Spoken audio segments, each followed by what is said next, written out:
patients, including organ transfers, neonatal and pediatric cases, and COVID-19 patients.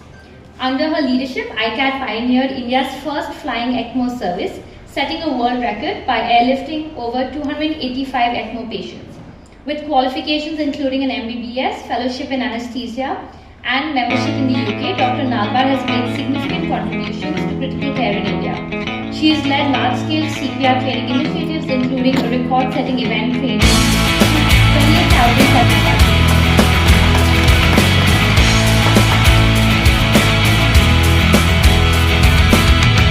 With over 30 years of experience,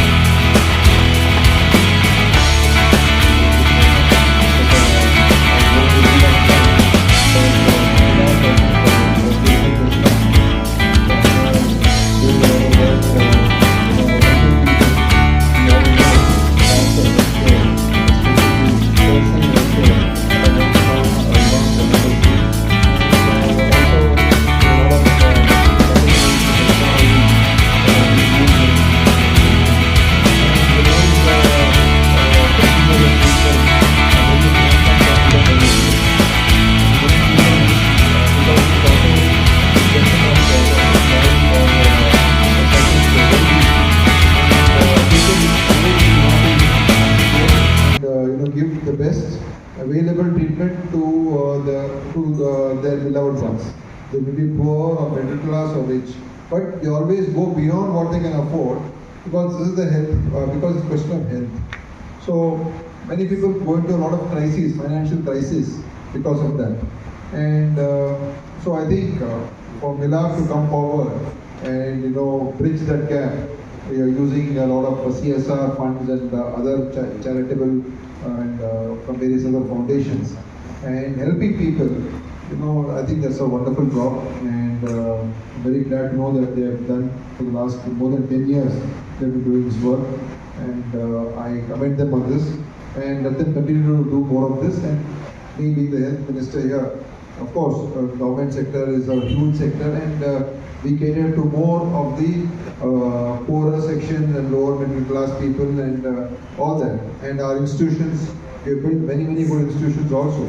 With even tertiary care, if we talk about health care, in heart care, we have Kidwai, we have Jaydeva for heart, Kidwai for cancer, for rare diseases, for children we have the Indira Gandhi Institute, for trauma and care we have the Sanjay Gandhi Institute. So many hospitals, in fact many super specialty hospitals have also been built by us, and we are trying to cater and trying to get high-end treatment or high-quality treatment for the poorest of the poor at very basic minimal prices.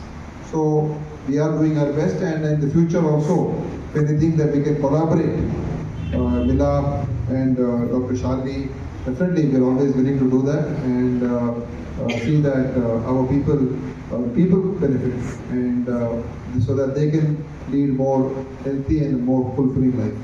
Thank you very much, and I wish you all the very best.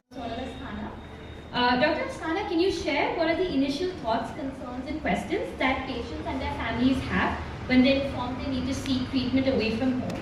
And what does that decision-making process look like, and how do hospitals provide support to help them make informed decisions? Having been here today, and thank you, Raj and Shanti, mostly for the fantastic work that you do. We wouldn't be able to do this without you. I think this is an important question to answer, and especially for a country like India, where healthcare is still concentrated in pockets of excellence. So if you get healthcare in the best places in India, it's probably better than the best in the world. But not everybody can access this because of reasons of geography and logistics. And certainly when it comes to something specialized like transplantation, which is what I do, centers that offer that are very few and far in between. So people do seek out care from within India and from outside of India, and they look at centers, they try to do the research to identify places where they need to travel. So now consider the situation, suppose you're a middle class family, say in Orissa, whose child is diagnosed with a condition that needs a liver transplant. One, you obviously want to save a child, you want to make sure he or she gets the best care possible. Secondly, you're trying to find perhaps a place to stay in Bangalore, Delhi, Mumbai, or some center that actually offers this. And then how does one go about it? You try to identify networks, maybe reach out to family and friends who might be living in these places, and then see how they can help you. But clearly, those networks are stretched thin. If you have to go for long-term care like oncology or transplant, you have to spend 3 or 4 months away from home. So it entails relocation, it entails loss of income, it entails loss of professional network that could, or social networks that could actually support you. So these are huge factors, and these are probably the primary factors which deter people from seeking help. And we have seen this quite often. A 6-year-old child or an 8-year-old child or a 10-year-old child or a 14-year-old child wakes up one morning, who has been spending time with his or her friends, suddenly wakes up in the hospital, is isolated, is spending nearly 180 to 270 days out of school, out of the environment that he or she, he is familiar with, and spending it more or less in a hospital for treatment. School is something that is like an anchor for these kids, and suddenly this anchor is missing. So what happens is the child is lost. In addition to that, what happens when it is a child who has to come for treatment to cancer, like Dr. Asana said, moving out of the city or the place that you are living in, coming to a different place, the entire family gets uprooted.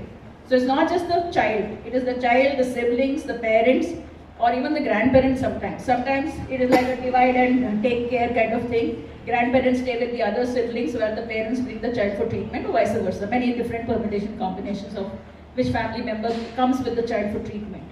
Now once they come to the city, school is lost, they're coming to a completely different place. They're coming to the hospital, the fact that they're coming in for treatment itself is a daunting experience. And then suddenly you realize that you don't even have your academics that was a major part of your life.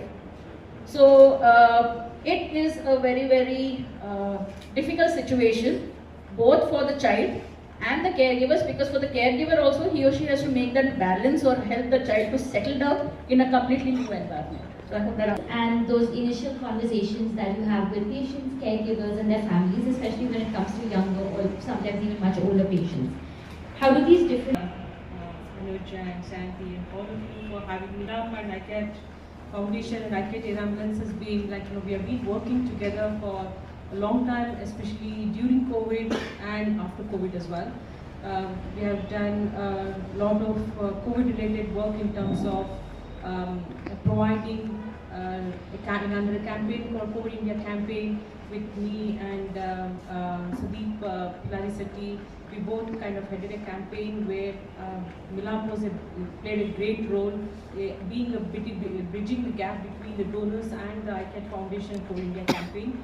I can speak about the campaign for almost like 3-4 hours, but one of the most important one was SOS, that is Save Our Saviors, where we provided N95 and masks, because I just wanted to highlight the work we have done together as well when we're all here. And along with that, we adopted 10 ICUs across Karnataka. We trained the doctors and ICU staff how to manage patients. Along with that, we also ran Breathe India, where we used to convert every 48 hours, we used to convert one oxygen isolation center into oxygen center with training and medications. So, and now Milaap has been involved with few of our patient care visits as well. So coming to the point about delivering bad news, I would say straight on to that, the training is what plays a major role here. So when we are training the UK, although we are anesthetists, where we hardly ever speak to the patients, just we speak to them before anesthetizing them when we do a pre-op check, but after that, we hardly ever get to speak once we get